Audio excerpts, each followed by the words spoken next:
Voilà, HotCakeX. Donc, c'est une petite dame qui travaille en cybersécurité. Donc, la petite dame, vous pouvez lui poser des questions hein, si jamais, bah voilà, au niveau du projet, il y a quoi que ce soit. Et surtout, je vous conseille de lire tout ce qu'elle a fait, hein, parce que ça vous explique en fait, bah, techniquement, tout ça. Hein, c'est vraiment très important, toutes les modifications qui vont être faites, ça va vous apprendre plein de choses sur la sécurité de Windows. C'est vraiment très intéressant. D'accord. Donc nous, on va venir récupérer le script à partir de la source. On va invoquer une expression pour le charger, un IX. Euh, on va aller dans Desktop et déjà, on va se faire l'IRM. Ok. Donc là, vous avez tout le code source. Hein. Pareil, si vous avez peur de ce que ça fait, lisez le code source hein, tout le temps avant de l'exécuter. Donc c'est très long. Hein. Je sais pas combien de lignes il fait, mais il doit faire, je sais pas, au moins 1000 ou 2000 lignes. Ouais, 1300 lignes quand même. Donc voilà, lisez le code, hein, ça va vous apprendre. C'est un putain de script. Et nous, on va commencer par le charger en mémoire. Donc on va se faire le IX pour l'exécuter. Donc ça va télécharger les fichiers. Vous attendez, vous patientez gentiment. Vous avez peut-être un ou deux messages d'erreur, vous inquiétez pas. Alors, premier truc qu'on va faire, c'est appliquer justement le 9 mai. Il y a des mises à jour qui ont été faites. C'est les fameuses règles au niveau du boot. Hein, ce que je vous disais, vous allez descendre et on va faire étape par étape. On va commencer par ça. Alors, c'est la CVE 2023-24-932. Qu'est-ce qui se passe techniquement? Je vais résumer pour vous. Microsoft a sorti une mise à jour, sauf que quand tu lis la documentation, c'est vraiment des gens, mais ils sont trop forts, ces gens. Ils sont trop forts. J'aurais dû me bosser chez Microsoft. Donc c'est pour protéger de Black Lotus, hein, qui refait surface, qui est un bootkit en UEFI. Le problème, c'est quoi? Bah, c'est qu'une fois que vous avez fait cette modification hein, sur votre équipement, sur votre machine, la révocation a été faite hein, pour empêcher le chargement, justement. Bah, tu peux pas revenir en arrière hein, au niveau de Secure Boot. Donc c'est là où bah, j'ai fait une modification 2 fois même et je pouvais plus booter. Secure Boot m'a briqué ma machine. Donc lisez bien. Hein. Est-ce que vous voulez vous protéger de de Black Lotus? Moi, personnellement, oui. D'accord. Donc, pareil, lisez bien hein, si vous voulez comprendre ce que ça fait. Passez-la en français avec Main Translate. Hein, et puis, voilà. Attention à ce que vous faites parce que ça va sécuriser l'UEFI. Mais une fois que l'atténuation de ce problème est activée sur un appareil, hein, ça signifie que la révocation a été appliquée, même si vous annulez. Hein, et le reformatage du disque ne supprimera pas les révocations hein, si elles ont été appliquées. Donc attention. Mais pourquoi Black Lotus? Bah parce que c'est un petit peu sensible. Après, voilà, comprendre le risque. Hein. Pour que l'exploit Black Lotus décrit dans cet article soit possible, un attaquant doit obtenir un privilège d'administrateur sur un périphérique ou un accès physique à ce périphérique. D'accord. C'est préventif, mais tu vois que tu peux le faire également à distance. D'accord. Donc, moi, je vous conseille de vraiment le faire. Hein. Une fois que c'est fait, je vais le faire avec vous. Hein. Donc là, je vais briquer ma machine avec vous hein, pour vous montrer que j'ai pas peur. Mais voilà, sachez que c'est pour ça que je dis c'est pas donné à tout le monde. Il va falloir des connaissances. D'accord. Donc revenons. Je vais lui dire oui parce que j'ai pas envie de quoi de manger du Black Lotus. Hein. Surtout que quoi, je lis un petit peu la presse et je vois qu'il y a pas mal d'articles. D'accord. Donc, j'ai pas trop envie. Hein. Et puis en plus, je peux quoi? Je peux télécharger Black Lotus directement hein, de GitHub. D'accord. Donc j'ai pas trop envie. Hein, j'ai pas trop envie.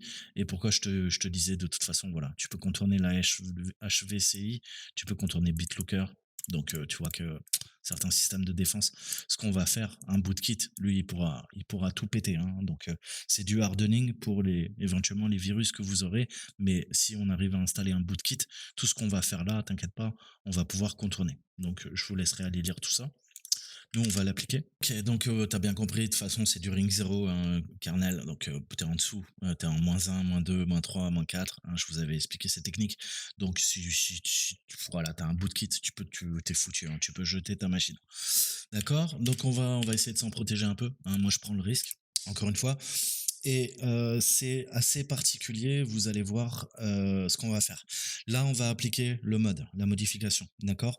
Il y a un fichier DPX qui est en fait une base de données avec, toutes les signatures en fait, hein, de bootkit et vous avez bien compris que, si jamais on voit la signature, ça va empêcher de se charger, hein, vous savez que vous avez plein de composants sur votre carte mère, ça va protéger le PCM, le PCH, le SSM, et cetera, et cetera. Je ne vais pas rentrer dans les détails, d'accord? Donc on fait ça. Qu'est-ce qu'il me dit? Une fois que vous l'avez fait, et on va s'arrêter là, on va reprendre après, il te dit: «OK, maintenant que c'est fait, il va falloir redémarrer ton ordinateur, attendre 10 minutes, d'accord? Et faire un second redémarrage, d'accord? Donc ça, c'est vraiment important. On va pas continuer parce qu'il y a 8 ou 9 étapes. Là, on sort, exit, et on se déco. Et on relance l'ordi. À tout de suite. Avant de reboot, il faut vraiment que tu notes ton nom, Toto, d'utilisateur. Moi, c'est Toto. D'accord? Pourquoi? Parce que maintenant, quand tu vas redémarrer, Toto, avant, c'était Toto, ça te proposait ton mot de passe. Toi, ça sera Tata ou Titi et ça va te proposer ton mot de passe. Là, tu n'auras plus le nom d'utilisateur. C'est-à-dire qu'à chaque fois que tu vas te connecter, il faudra non seulement rentrer le bon nom d'utilisateur et le mot de passe associé. Pourquoi on fait ça? Si jamais tu es nomade, tu es avec un PC portable, tu n'as pas envie que les gens récupèrent ton user. Et le premier truc qu'on peut faire, c'est essayer de déverrouiller un ordinateur et il y a le nom d'utilisateur qui s'affiche. D'accord? Ça, c'est déjà une première indication pour un pirate. D'accord? En Red Team, c'est le genre de technique qu'on utilise. Ou si tu te déplaces dans un hôtel, tu fais des conférences, t'as pas envie que les gars sachent ton nom d'utilisateur. Moi, vous connaissez le mien, je suis gentil, je vous l'ai donné. C'est Toto et Timou. Vous pouvez me retrouver grâce à ça.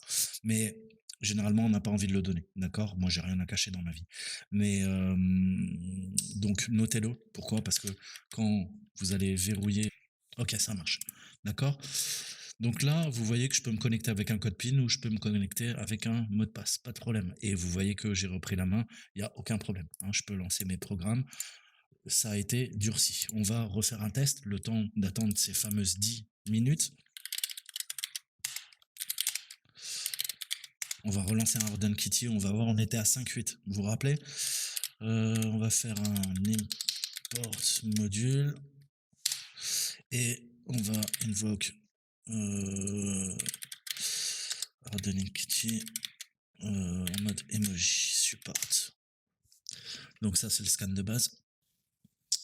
Ok, 5,82. Vous voyez qu'avec le redémarrage, on a gagné un petit peu. D'accord? On est à 5,79, c'est marrant.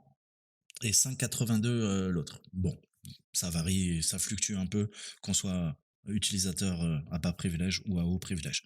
D'accord? Donc là, ça a fait les modifications. On est à 5,79, c'est bien. Et vous voyez que, bon, il y a encore quelques petits trucs à faire au niveau du JavaScript, l'ASR, réduction de surface.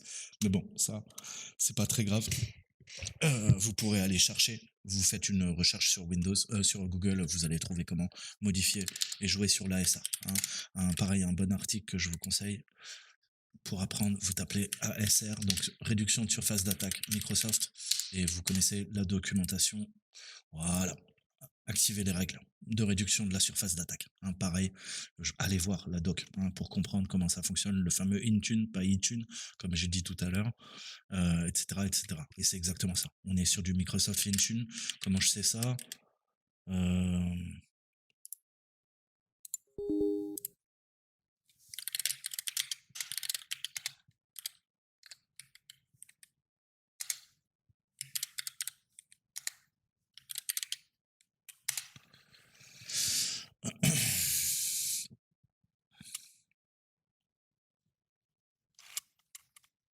hein, vous le voyez là, on est bien sur du Intune, hein. Child Process, Intune, Policies, Intune. Donc, voilà, c'est du Intune. Allez voir pour comprendre en fait, hein, pourquoi on fait tout ce hardening, comment ça fonctionne, hein. Vous avez pas mal de choses et c'est comme ça que vous allez apprendre, hein. Il n'y a pas de secret. Il faut mettre la main à la pâte, savoir utiliser du PowerShell. Il faut casser sa machine, il faut la briquer. Donc, entraînez-vous à faire du hardening sur des machines virtuelles, hein. Et puis après, faites-le sur votre machine nominale, votre machine de production. D'accord? Vous avez tout. Exploitation de protection, tout ça, c'est vraiment à lire, hein. Et puis je vous ai toujours dit, ok? Vous n'avez pas envie de passer du temps sur le site, vous téléchargez le PDF. Voilà. Vous avez maintenant, je sais pas combien de pages à lire. d'accord? Faites-vous de la documentation, sauvegardez ça dans un dossier et vous avez tout pour, ça vous aidera au boulot, ça vous aidera chez vous, ça vous aidera, quand vous avez un trou de mémoire. Vous avez votre petite base de connaissances, de dossiers et vous pouvez aller télécharger, ou récupérer en tout cas, la documentation que vous avez mis de côté, OK? Parce qu'on peut pas tout enregistrer, on n'est pas des putains de robots, enfin que je sache, d'accord? Tu as maintenant 3763 pages à lire, d'accord? Mais pareil, hein, ça sera super utile pour bien comprendre, hein, parce que c'est pas moi une vidéo en 3 heures, je vais t'expliquer comment faire du hardening, comment fonctionne Windows, c'est impossible, d'accord? Donc voilà, il y a plein de trucs, on s'en fout, il faudra aller à l'essentiel, d'accord? Mais parmi ces 3000 pages, il y a des trucs super intéressants, d'accord? Donc lisez, lisez, lisez, lisez, lisez, lisez, lisez, d'accord? Il n'y a pas de secret. Ok, j'ai mon PDF de 4000 pages, ça me donne envie. Ok, on retourne à quoi? À notre script.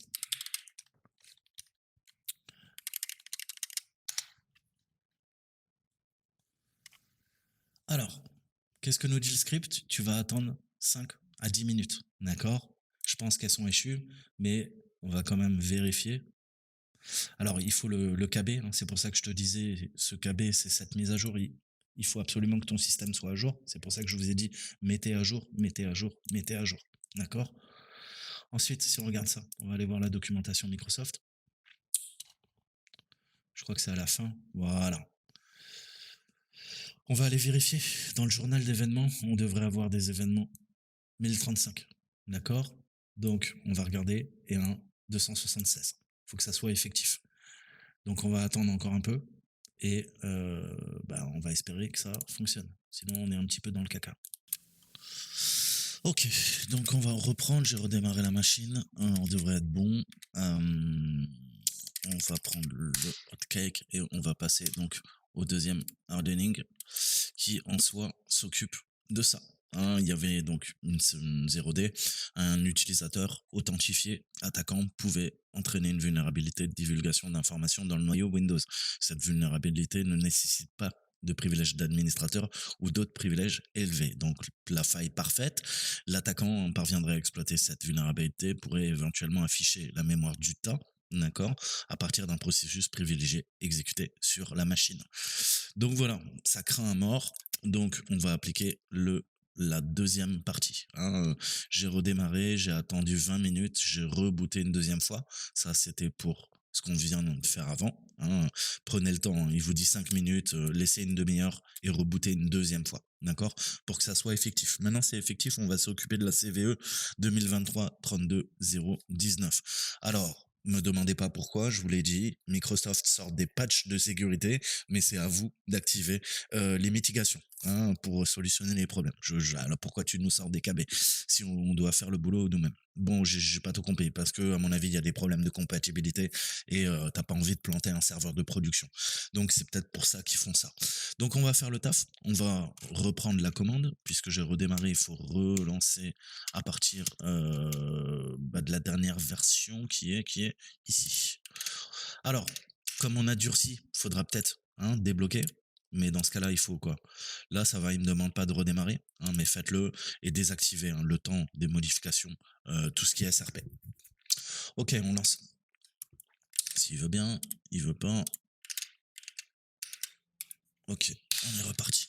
Alors, je vais regarder aussi si l'antivirus bloque pas. On sait jamais. Virus scan, non, c'est bon. Alors, pareil, on reprend. Ne faites pas 2 fois la même chose, hein, parce que là, vous risquez de briquer le PC, hein, je rigole pas, hein. Prenez le temps, respirez un grand coup. Ça, on l'a déjà fait, d'accord? C'est la 2023-24-932. Donc, non, hein, ne faites pas oui si vous l'avez déjà appliqué. Ça va planter le PC, je rigole pas, hein, donc 2. Ok, maintenant la 32019. Pareil, on fait séquentiel. On descend 32019. Ouais, on va la faire. Ok, donc yes. Alors, est-ce que vous voulez les baselines? Le problème, c'est qu'on a déjà fait les baselines. Alors, encore une fois, on va lire un petit peu, hein, la documentation, on va voir. Donc, vous voyez que si vous avez la version Home, elle n'est pas présente, hein, donc essayez de le faire. Moi j'ai une version pro, donc je vais le faire. Ok. 4800 settings. basé sur la sécurité. Allez, on va le faire, je suis joueur. D'accord? C'est pas ça qui pose problème dans ce script, je vais vous le dire. Donc je vais faire oui. D'accord, donc il va installer les GPO, hein, pour nous, c'est ce que je vous disais, modifier les GPO. Il y a 4000, t'imagines bien, on va pas faire à la main 4000 modifications. Donc vous le laissez tourner. Alors il nous dit aussi, alors moi je suis tout le temps en compte admin, hein, je devrais tourner avec un compte utilisateur lambda. Cependant, bah, ça me casse les pieds. Mais bon, hein, généralement, il va falloir faire toutes ces modifications. Après, vous allez vous créer un compte utilisateur et il va falloir relancer le script, cette partie-là, hein, uniquement cette partie-là, Micro Security Baseline, avec des droits non administratifs. D'accord? Donc là, on a des logs. On va voir les logs. On va voir ce qui se passe.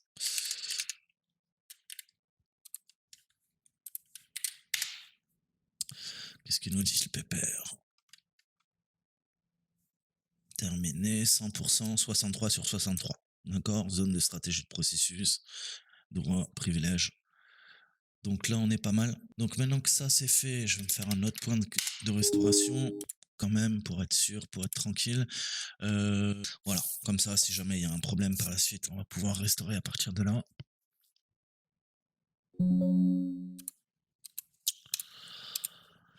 Alors, apply override for Microsoft Bayland. Bah oui, on a vu qu'il a réussi à faire les 63, il a simulé. Alors, pour 365, faites-le si jamais vous les utilisez. Moi, j'utilise pas, mais je vais le faire quand même.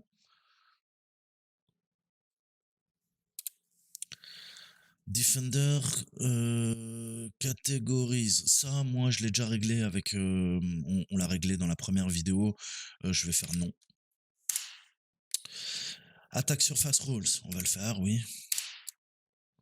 BitLocker, non, je l'utilise pas. Faites oui si vous l'utilisez. Alors, TLS, pareil, le TLS c'est bien, cependant, il y a quelques petits soucis de compatibilité. Alors, si jamais vous avez le problème, par exemple, il y a Battle.net qui se lance plus parce qu'il utilise un vieil algo. Vous allez dans les issues, vous allez dans les closed, d'accord? Vous descendez, il y a un gars qui a eu le problème, qui a posé la question. Vous allez regarder, voilà, TLS. Battle.net, hein, si jamais vous avez Steam, Battle.net ou une autre application, hein, qui n'arrive plus à se connecter, c'est peut-être à cause, bah, du durcissement du TLS qui permet le chiffrement des communications sur Internet. On va faire très simple. Voilà, vous ajoutez ça, d'accord, dans une fenêtre en PowerShell élevé. Hein, et ça va permettre là-dedans, hein, vous faites un copier-coller, ça va permettre de faire fonctionner, d'accord, de résoudre ce problème, si jamais vous avez des soucis, d'accord. Voilà. Et sinon, vous pouvez aller dans le Local Group Policies, Editor, vous allez dans Administrative Template, Réseau, SSL, Configuration et Enable, vous pouvez activer euh, le poly, hein, ou le désactiver en fonction, bah, de si jamais vous avez rencontré des bugs ou pas, ou sinon vous avez juste à rentrer cette commande qui nous a donné. Vous faites un enable TLS Cypher Suite et vous lui dites écoute, je veux un downgrade, je veux que tu reviennes en TLS RSA AES 256 CBC chat, d'accord? Parce que là on va utiliser du poly et le poly est un petit peu plus costaud, mais pas supporté par toutes les applications. D'accord? Donc à vous de voir, pour des raisons de sécurité, encore une fois, moi je vais faire yes. Donc, pensez à noter. Moi, ça, je vais pas le faire parce que franchement, les modifications, c'est trop en profondeur. J'aime pas trop. Je vais vous montrer quand même, hein, qu'on en parle. Donc, les baselines, la sécurité Defender, on l'a fait. To download security update on mental patient. Ouais, ça fait un petit peu plus de trucs en async. Bon, moi je l'utilise pas, de toute façon j'ai un autre antivirus. Donc si jamais vous utilisez Windows Defender, faites le durcissement. Hein. Moi j'ai fait non, faites oui. Ensuite on passe à la suite, on est sur l'attaque surface, donc ça on l'a fait. BitLocker, faites-le si vous avez utilisé BitLocker, moi non. À moins qu'il m'a repassé tout en BitLocker, je suis sûr. Alors pensez à non, il n'a pas utilisé BitLocker. Ok, d'accord, cool. Bon. TLS sécurité, voilà ce qu'on a fait. Lock screen, voilà ce que je veux pas. En fait, ça va verrouiller au bout d'un certain temps. Lisez, hein. Si ça vous souhaite, ça n'affiche plus comme, nous l'a fait Arden Kitty dans la précédente vidéo, le nom d'utilisateur. C'est pour ça qu'il faut bien le retenir, d'accord? Pour des raisons de sécurité. Comme ça, on ne pourra pas espionner votre mot de passe, hein, parce que techniquement, une technique en red teaming, même si le poste est verrouillé, tu peux faire un contrôle alt sup ou essayer de te connecter à la mire de connexion et tu auras le nom de l'utilisateur sur la machine. D'accord? T'as pas son mot de passe, mais déjà tu récupères son nom d'utilisateur. Et après, tu peux essayer de faire une attaque de passport spraying, hein. Tu vas utiliser un dictionnaire et tu vas utiliser plein de possibilités puisque tu viens de récupérer un nom d'utilisateur valide sur la machine. D'accord? Donc ça, si vous avez comment dire, un poste que vous déplacez, vous êtes en nomade, hein, que vous utilisez votre propre ordinateur portable pour aller bosser chez des clients. Du coup, bah, ça évite que des salariés de l'entreprise vous volent votre nom d'utilisateur. Hein, c'est encore une fois, c'est de la paranoïa, mais c'est de l'hygiène, d'accord? Tu donnes jamais des informations te concernant qui pourraient être compromettantes, d'accord? Ensuite, le user account, pareil, ça a foutu la merde chez moi, donc moi je vais pas le faire, hein, puisque j'utilise, voilà, comment dire, on l'a fait dans la première vidéo. Voilà, il dit que ça peut avoir des impacts. Honnêtement, moi, comme ça demande que des trucs signés, hein, c'est beaucoup plus facile en fait de désactiver avec Arden Tools que une fois que vous avez fait ces modifications là, c'est une plaie, c'est une vraie plaie. Et je vous ai dit, j'ai testé dans une VM, j'ai passé l'après-midi à essayer de débugger, et sur une autre VM, ça m'a carrément craché, comment dire, ma connexion. Je pouvais plus me connecter avec mon compte principal. J'avais le compte admin qui marchait, mais du coup je devais réinstaller toutes les applications, tout refaire. Donc j'ai pété un plomb, j'ai déglingué la VM. Et voilà, moi c'est vraiment les deux catégories de ce script que je vous déconseille de faire. C'est le lock screen, l'UAC, fuck. Device Guard. Alors, pareil, je suis mitigé. Euh, Device Guard. Ça va installer la virtualisation, mais on va la désactiver par la suite si jamais vous jouez à des jeux vidéo. D'accord. Le DMA. Secure Boot. Le problème, c'est qu'après, vous allez plus pouvoir peut-être booter sur une clé USB, hein, ou si vous faites du dual boot. Donc là, c'est pareil. À vous de voir si vous voulez sécuriser le bazar, mais ça va être costaud. Ça va être costaud. Et pareil, c'est assez technique. Donc là, je dirais c'est vraiment facultatif, hein, c'est à vous de voir. Donc je vais le faire parce que moi j'ai un ordinateur récent. À vous de voir. Qu'est-ce qu'il me dit? Device Guard? Ouais, voilà. De toute façon, il tourne.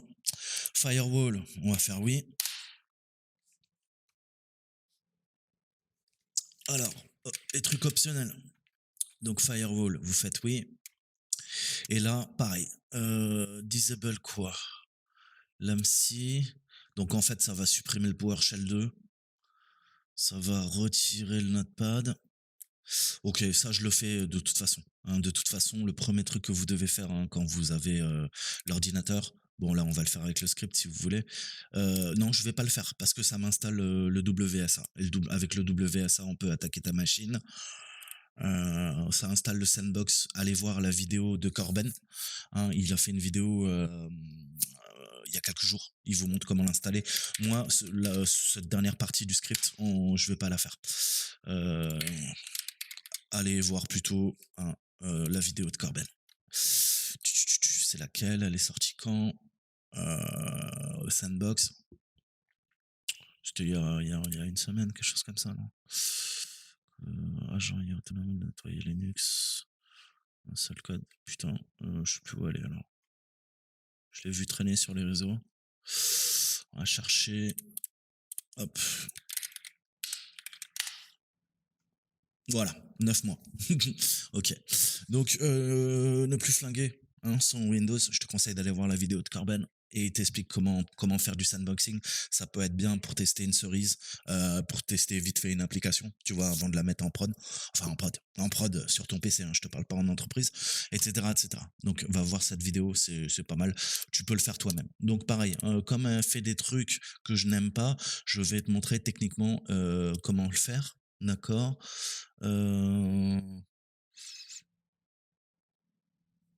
C'est tout simplement, on va aller là-dedans. Tu vas aller dans application, donc paramètres, application, facultative. Et là, techniquement, tu vas supprimer.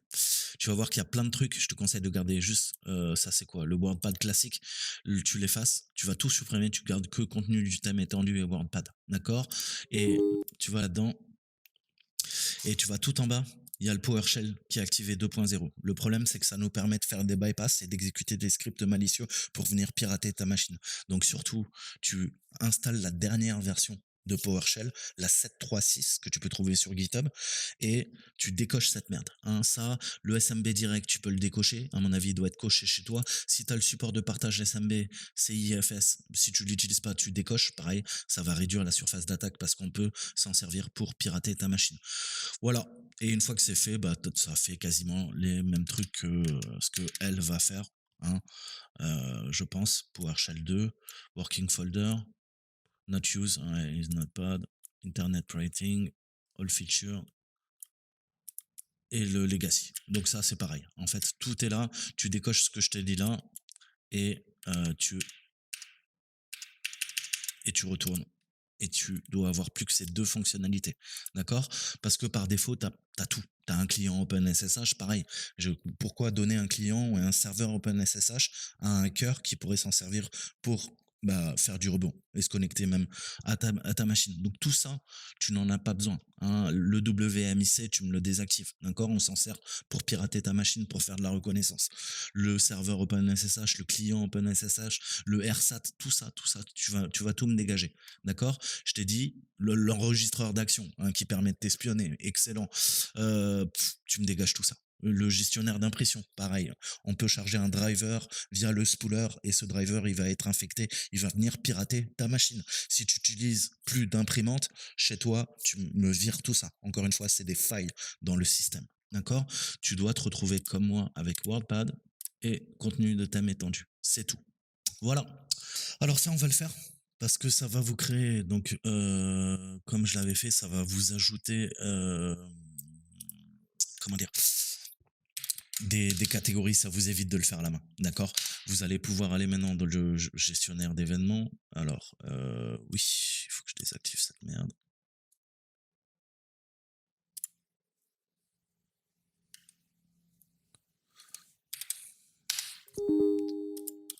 Ça va vous ajouter ça, ce que je vous avais montré. Hein. Hardening script, tu vois, pourquoi ils sont pas présents? Très bonne question. Voilà, ça va vous ajouter tout ça. D'accord? Donc pareil, pour lire les événements, et après vous irez chercher hein, en gros à quoi ça sert, ce que ça fait, mais je vous ai dit c'est les événements qui sont importants à vérifier hein, sur votre machine. Ok, donc ça c'est bon, on va le faire.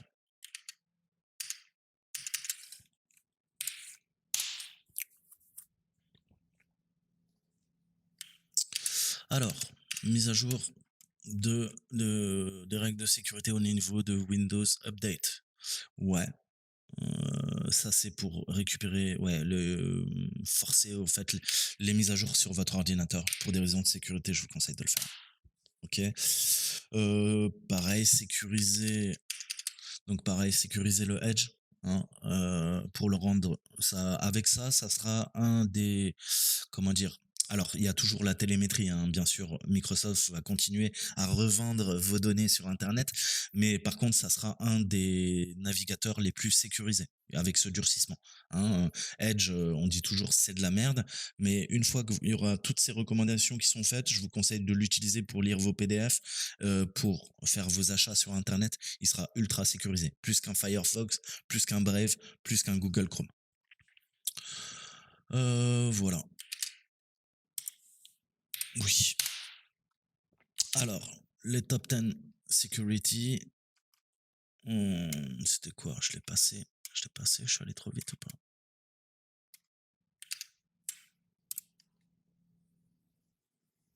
ouais ça je crois que c'est ça qui avait foutu la merde alors là par contre c'est red flag top security measure C'est ça, là, ça durcit vraiment trop. Pourquoi? Parce que, par exemple, ça va empêcher d'installer une clé USB ou un disque dur, puisque je vous ai dit, c'est du durcissement militaire. Elle travaille dans le complexe militaro-industriel, voilà, hein, j'ai lu un petit peu ce qu'elle écrit. Je pense qu'elle travaille dans le complexe militaro-industriel et visiblement, voilà, c'est durcissement maximal. Bah, à la belle époque, hein, on mettait de la glu dans les ports USB et on débranchait, on arrachait les câbles USB de la carte mère, hein, quand je m'occupais, voilà, de travailler dans un secteur sensible. Donc voilà, hein, ça peut être bien. Moi, je vous le déconseille parce que ça va être trop compliqué pour vous, hein, à l'utilisation. Donc ça, ne le faites pas. Ne le faites pas ou allez voir, hein, on va aller voir. Top security measure. Non, je te trouve même pas. Je sais pas où elle l'a mis. Donc, ouais, honnêtement,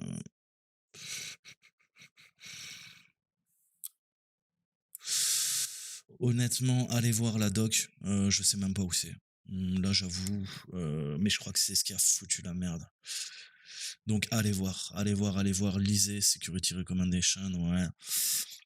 Ça, pour l'instant, moi, je vais pas le faire. Je vais lire en détail ce que ça fait parce que je crois que c'est ça qui a trop durci le système et c'était un bordel. Je pouvais plus me reconnecter à ma session.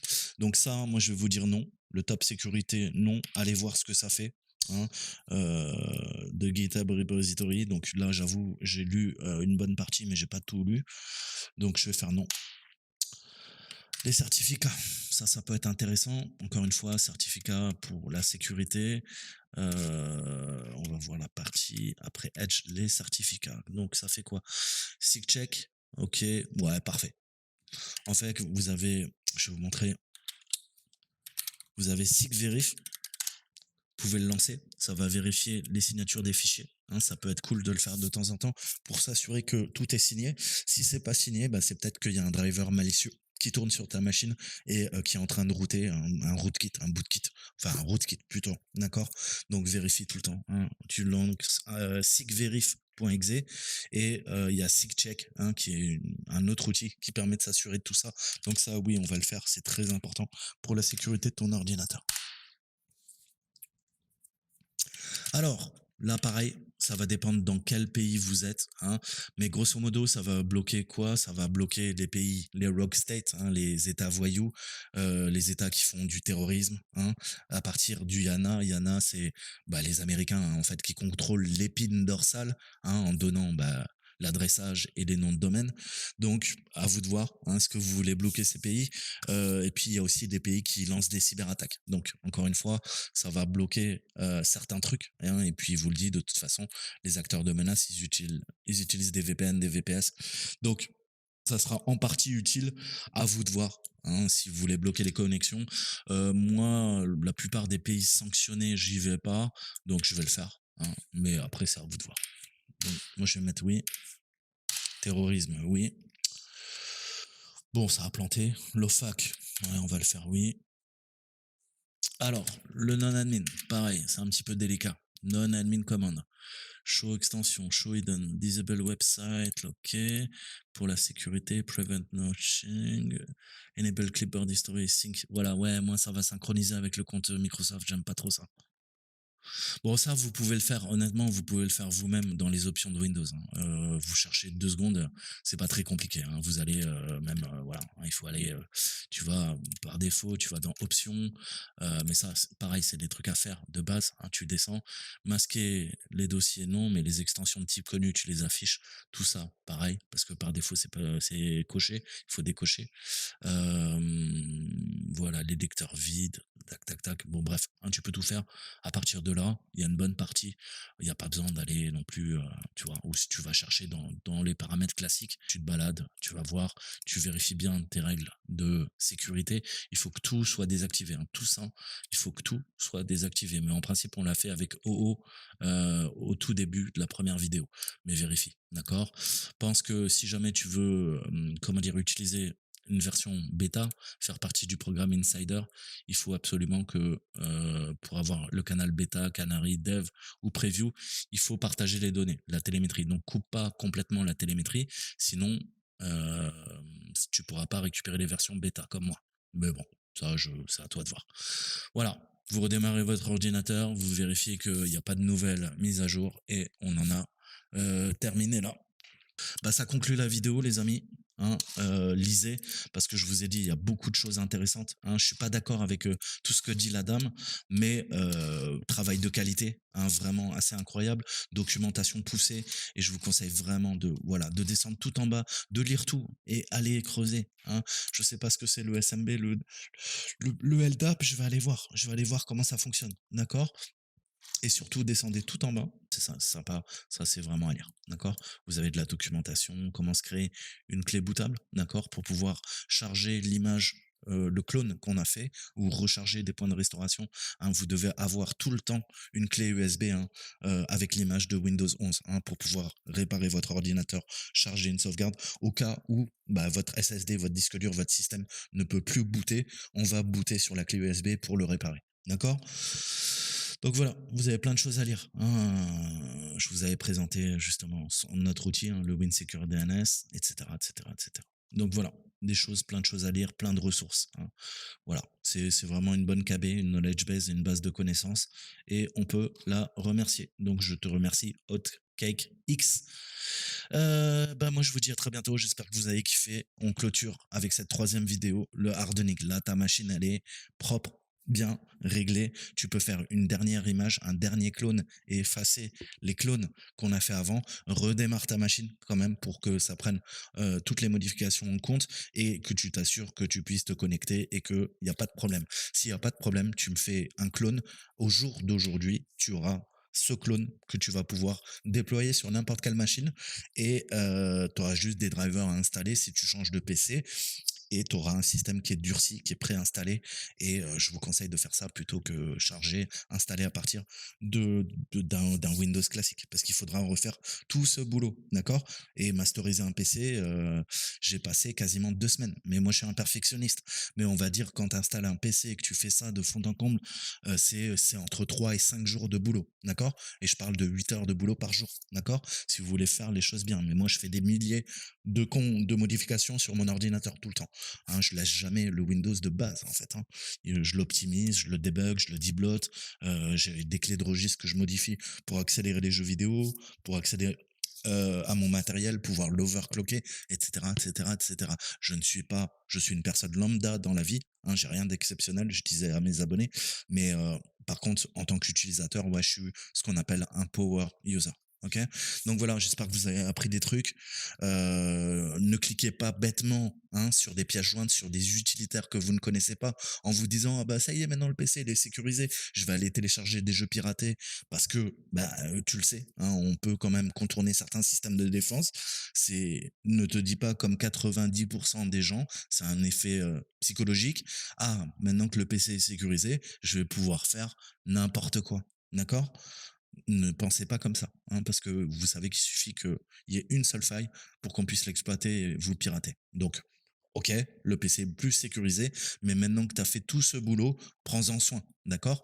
Comme tu prends soin de ta femme, prends soin de ton PC. C'est exactement pareil. Sauf qu'un PC, c'est pas un être humain. Mais voilà, il faut de l'amour, beaucoup d'amour, d'accord? Tout est question d'amour en informatique, si tu es passionné. Allez, je vous dis à très bientôt. Ciao, ciao.